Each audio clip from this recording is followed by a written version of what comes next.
Today, the Republican Party is trending across the country, not because of a single scandal or a viral soundbite, but because of something more complex, a collision of policy, power, and public perception.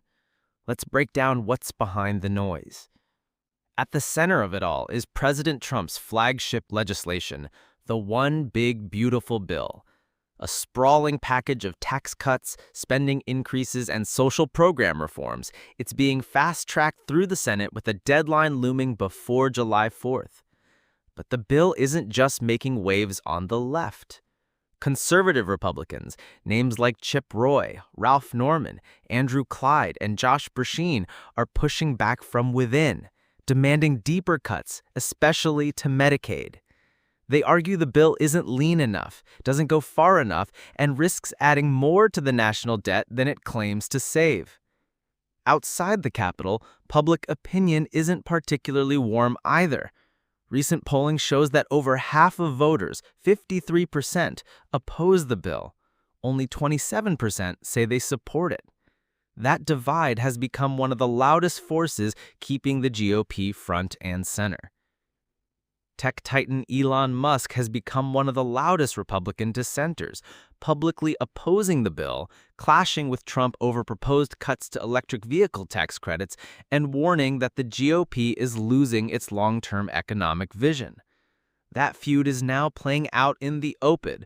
What began as policy disagreement has turned into a symbolic showdown over who speaks for the modern Republican base. And that base, it's shifting.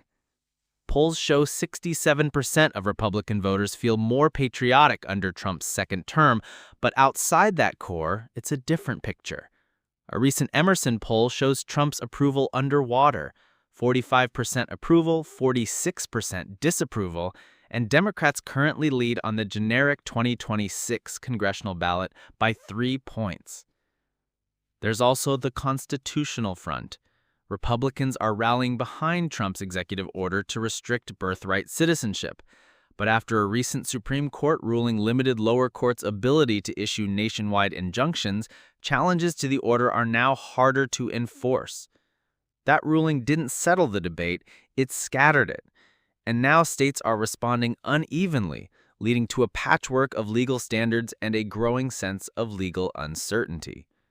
The GOP's support for the order has kept the issue hot and visible. Abroad, GOP voices are echoing in support of reported U.S. strikes on Iranian nuclear facilities. Senator Tom Cotton and others have praised the administration's stance, and polling shows a majority of Republican voters approve of the move. The GOP's hawkish foreign policy remains a point of unity for now. And then there's the online landscape. On X, Republicans are being both praised and pummeled. Some posts laud the party for advancing Trump's agenda quickly and efficiently.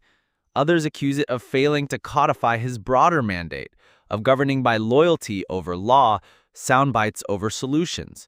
Judicial power, corruption concerns, and grassroots frustration are all bubbling just beneath the surface. The GOP is trending today not because it's united, but because it's exposed. And in politics, visibility without clarity is a dangerous place to be. This isn't just a news cycle, it's a stress test of policy, of party unity, of public patience. And while some Republicans celebrate and others resist, the question remains: what is the Republican Party trying to become beyond a vehicle for one man's agenda? That answer isn't trending yet, but you can be sure it's coming.